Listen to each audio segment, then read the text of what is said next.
25 सितंबर को आदरणीय स्वर्गीय चौधरी देवीलाल जी का जन्मदिन है। मैं आपको आज 25 सितंबर का निमंत्रण देने के लिए आया। ये गांव सदैव चौधरी देवीलाल का बहुत बड़ा समर्थक गांव रहा है। आपने हमेशा चौधरी देवीलाल जी को ताकत दी, राजनीतिक तौर पर चौधरी देवीलाल जी का कद बढ़ाने का काम किया। साथियों, हमारे यहाँ बीजेपी की सरकार बनने से पहले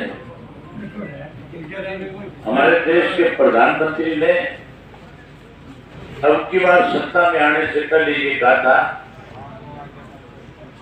कि अगर मेरी पार्टी दोबारा देश में सत्ता में आ गई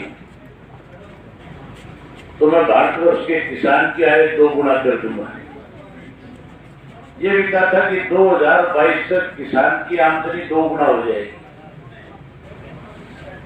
लेकिन सितंबर का महीना आ गया, 2022 तो खत्म होने को है, किसान की आय तो 2 गुना नहीं हुई, किसान के ऊपर कर्जा कई गुना बढ़ गया। जहां कर्जा बढ़ा वहां महंगाई भी बढ़ गई और महंगाई के साथ साथ भ्रष्टाचार बढ़ गया, कानून व्यवस्था खत्म होगी। पढ़े लिखे नौजवान बच्चों को जहाँ रोजगार मिलना चाहिए था, नौकरी मिलनी चाहिए थी, बेरोजगारी भत्ता मिलना चाहिए था, उसको हर चीज से वंचित कर दिया। देश के प्रधानमंत्री ने आय 2 गुना करने की बात करी थी, आय 2 गुना नहीं हुई, बल्कि 3 कृषि के ऐसे काले कानून बना दिए थे जिसकी वजह से आप लोगों को 13 महीने तक लगातार दिल्ली के चारों तरफ के बॉर्डर, उनके ऊपर अपना घर बार परिवार खेत सब छोड़ करके और 13 महीने तक आंदोलन करना पड़ा। न केवल आपकी जिम्मेवारी उस आंदोलन की थी, किसान की लड़ाई की थी, बल्कि उसके साथ साथ आप लोगों ने जो हमारे हरियाणा प्रदेश में दूसरे प्रदेशों से आए हुए लोग थे, किसान थे, उन किसानों ने भी एक विश्वास पैदा हरियाणा के किसानों ने करने का काम किया। मैं स्वयं बहुत दफा जब आंदोलन चल रहा था तो टीकरी के बॉर्डर पे भी गया था, सिंगू के बॉर्डर पे भी गया था, मैं गाजीपुर के बॉर्डर पे भी जाकर गया था, मैं पलवल के बॉर्डर पे भी गया था, मैं झांसा का जो बॉर्डर था वहां भी जाके आया। और जब जहां जहां गया वहां हरियाणा के लोगों ने जहां टेंट लगा रखे थे, तंबू लगा रखे थे, जहां लोग उस आंदोलन को समर्थन दे रहे थे, वहीं बड़े बड़े लंगर चला रहे थे। कहीं लस्सी का लंगर था, कहीं दूध का लंगर था, कहीं कोई सब्जियां रोटियां बना करके लोगों की सेवा कर रहे थे। और मैं लोगों से जब मिलता था पूछता था ये सारा सामान कहां से आता है, तो कहते थे कि हर रोज गांव से लस्सी के कैंटर भी भर करके आते हैं, दूध के भर करके भी आते हैं, उसके साथ साथ अन्य चीजें भी, अन्य सामान भी गांव के लोग भेजते हैं। आपने हर तरह से उस आंदोलन को मजबूत करने में अपनी एक बहुत बड़ी भूमिका निभाई थी, उसके लिए मैं आपको बधाई देने दिया है। आंदोलन करने के लिए मजबूर किया, फिर महंगाई बढ़ा दी। महंगाई की हालत ऐसी है, जो 450 का सिलेंडर था आज उसकी कीमत 1100 रुपये होगी। पेट्रोल डीजल के दाम बढ़ गए, खाद के बीज के कीड़ेमार दवाइयों के दाम बढ़ गए, हर चीज महंगी होगी, भ्रष्टाचार चरम सीमा पे पहुंच गए। आज तो ऐसी हालत है कि हर डिपार्टमेंट के अंदर कमीशन फिक्स कर दिया सरकार ने, चारों तरफ लूट मचा रखी है। सत्ता में बैठे लोग जो है आज कहीं ना कहीं इस प्रदेश को लूटने में लगे हुए हैं। आज तो हरियाणा के बारे में किसी दूसरे प्रदेश में जाकर के जिक्र करते हो तो लोग सामने से चल करके कहते हैं कि वहां सरकार ने लुटेरों का गिरोह है जो प्रदेश को चलाने का काम कर रहा है।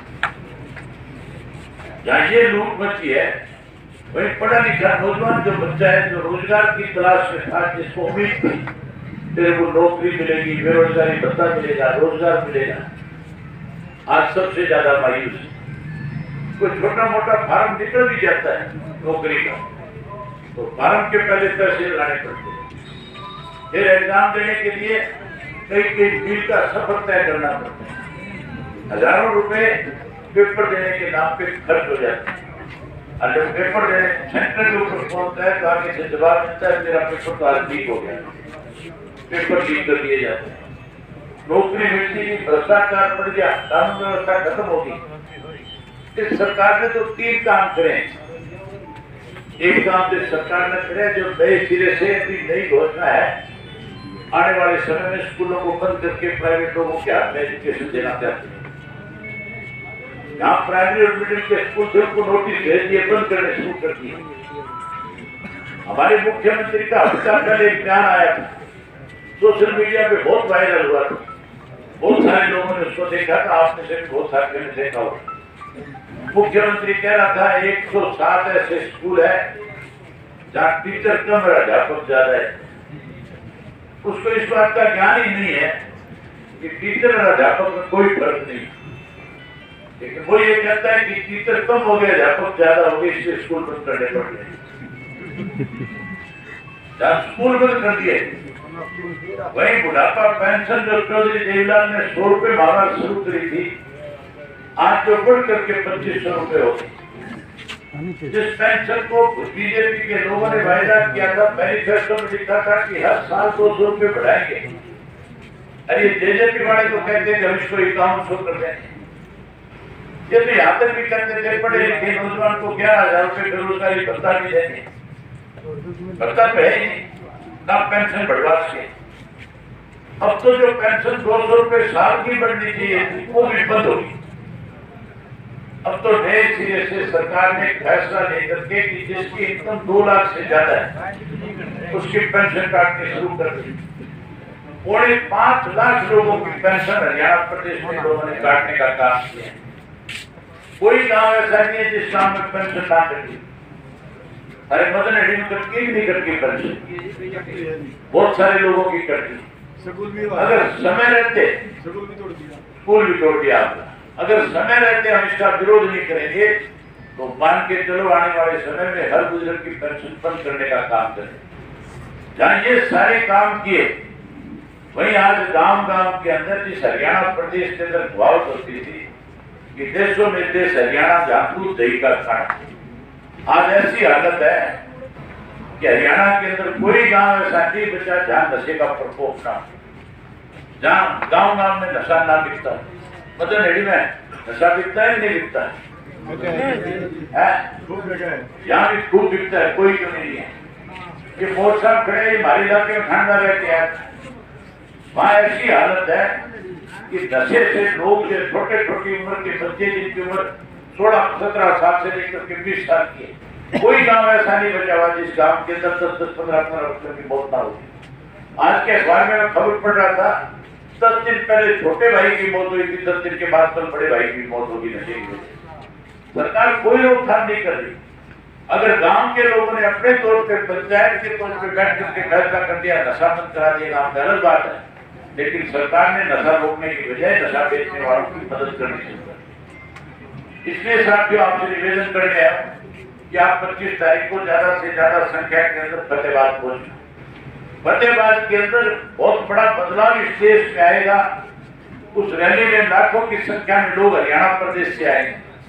जहां आप लाखों की संख्या में पहुंचोगे वहीं देश के विपक्ष के जितने भी बड़े बड़े नेता हैं, ये पहली दफा होगा कि पिछले 8 साल में जब से भाजपा की सरकार बनी है उसके बाद किसी व्यक्ति ने यह प्रयास नहीं किया था कि विपक्ष को एक करके इस भाजपा की सरकार को सत्ता से पार करना चाहिए।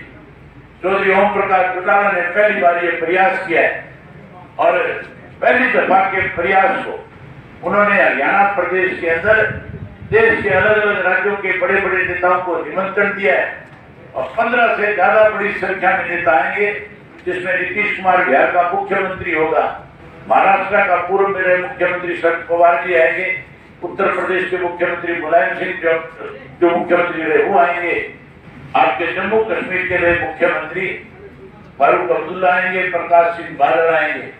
इसी तरीके से जो मेघालय का गवर्नर है, मौजूदा जो गवर्नर है सतपाल मलिक वो भी आएंगे।